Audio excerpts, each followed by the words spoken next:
Oh, madam. Buwag. Ang gawa, oh. Inom daw tayo, oh. Yeah. Kay, samantalhin bukas uwian na. Hi mga ka-Smorgs! Ako po si Ate Mars, ang inyong Smorgasbord Pinay.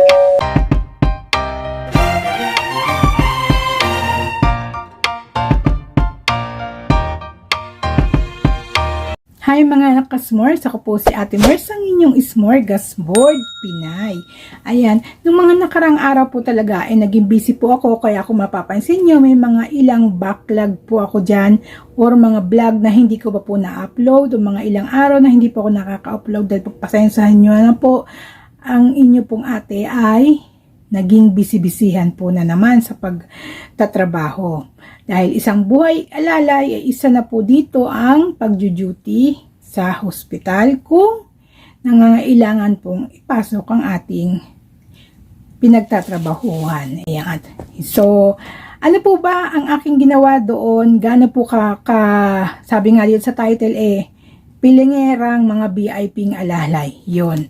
So, mga ka-Smorgs, nung una, ako po ay tawag nito, talaga naman nakakatakot naman talaga pag sinabing word na hospital. Pero dahil nag-on and off, labas-masok tayo, nagpupunta tayo, check up, or kung ano-ano pang mga kung ano-ano mga ginagawa natin dyan sa paggamutan, nawala na rin yung ating takot. At saka, sino pa ba yung matatakot? Syempre, kasosyal naman ng ating pinupuntahan at para tayong pilingerang mga nakatungtong sa kalabaw na mga alalay, di ba?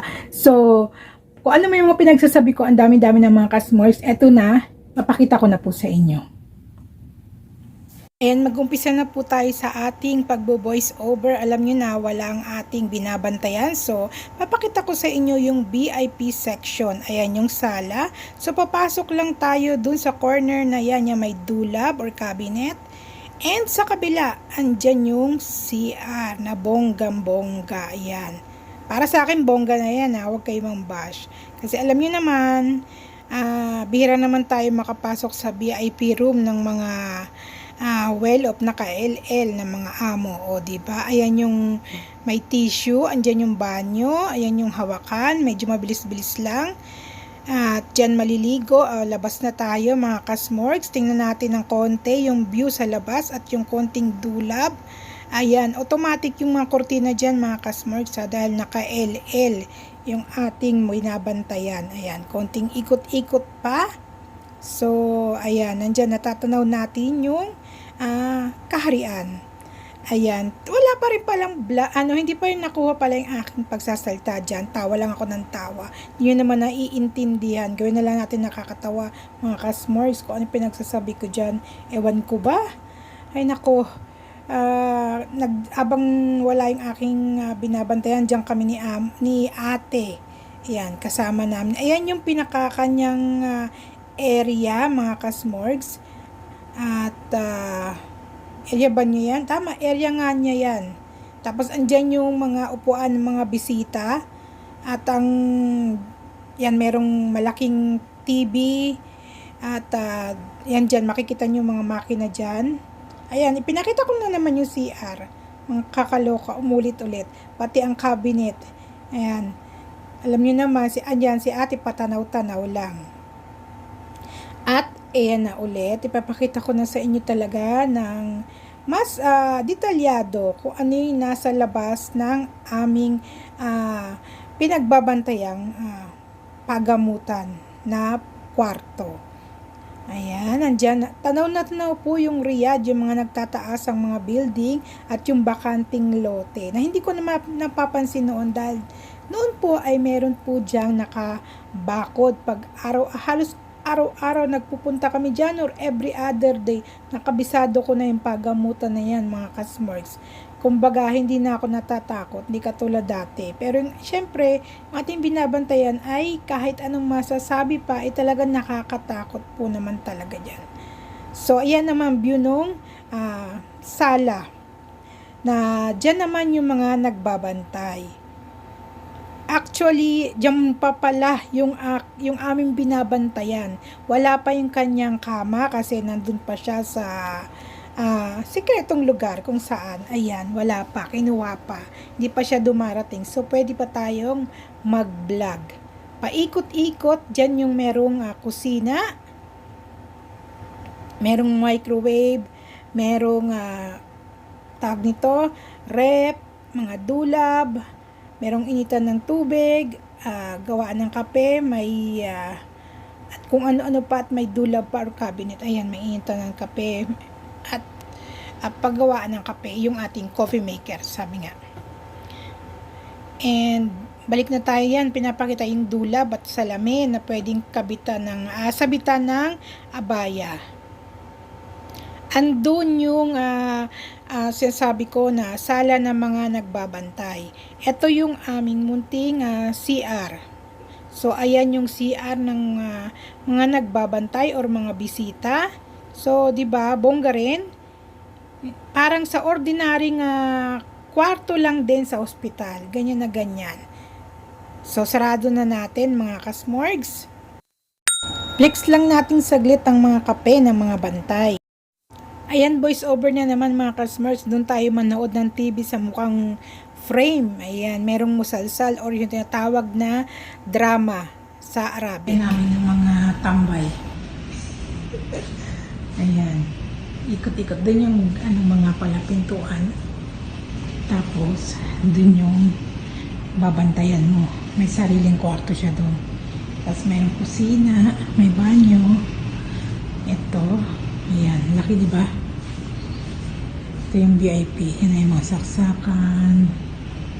Pero may TV. Akala ko TV pala yun. Ayan, tapos overlooking.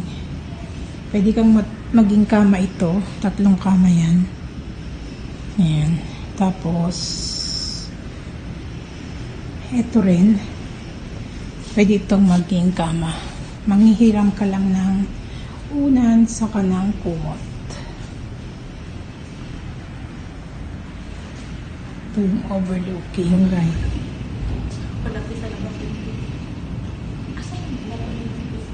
Ang VIP na pagkain, pagkain ng bantay ito, kaya hindi mo pwedeng kumain yung yung pinabantayan namin. So, hindi dito lang. Bongga. Madam Marilu. Wow, social. Tingnan natin sa pagkain ng bantay. Wow. Ay, may Hoy, soup. Pagkain ng bantay yan, bongga. May tamar. Nagdala ka ng lunch, eh. Oh. Tapos, Videohan mo ka ng wow. Gawa. Wow.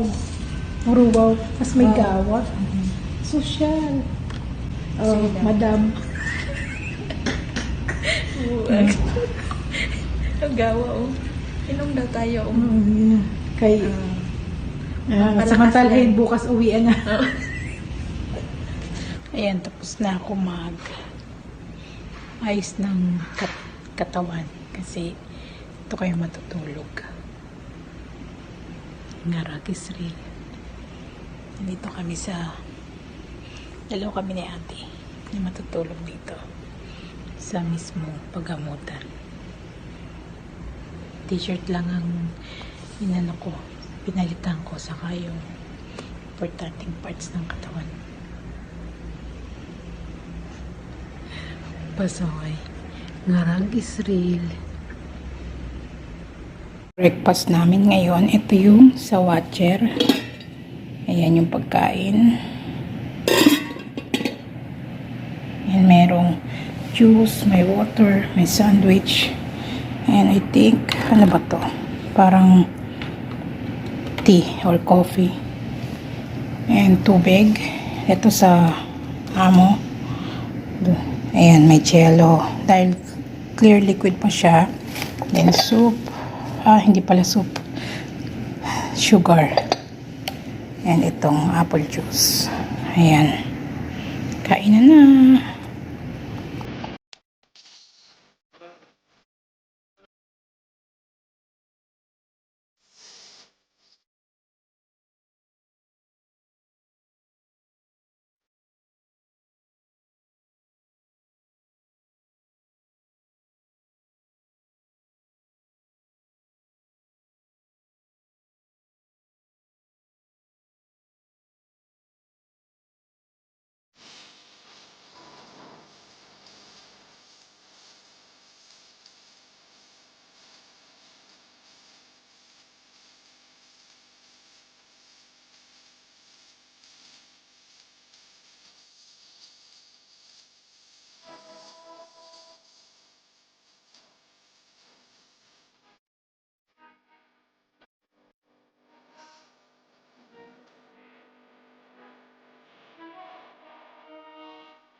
And mga kasmurg, sana ay naibigan nyo yung aking munting pagbablog ng pagiging pilingerang VIP ng mga alalay dito sa Kaharian. So, at least nagkaroon kayo ng idea kung ano yung itsura ng isang VIP na kwarto at VIP suites. Sabi nga suites, hospital suites dito.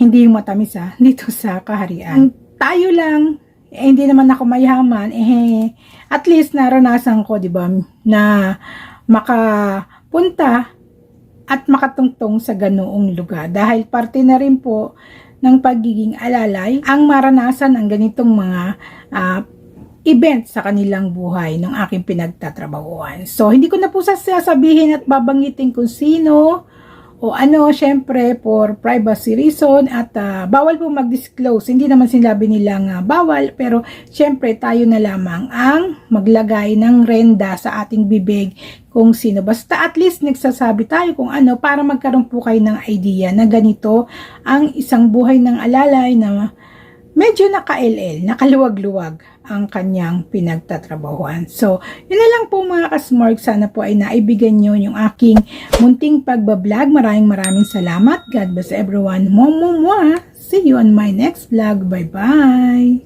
Masalama!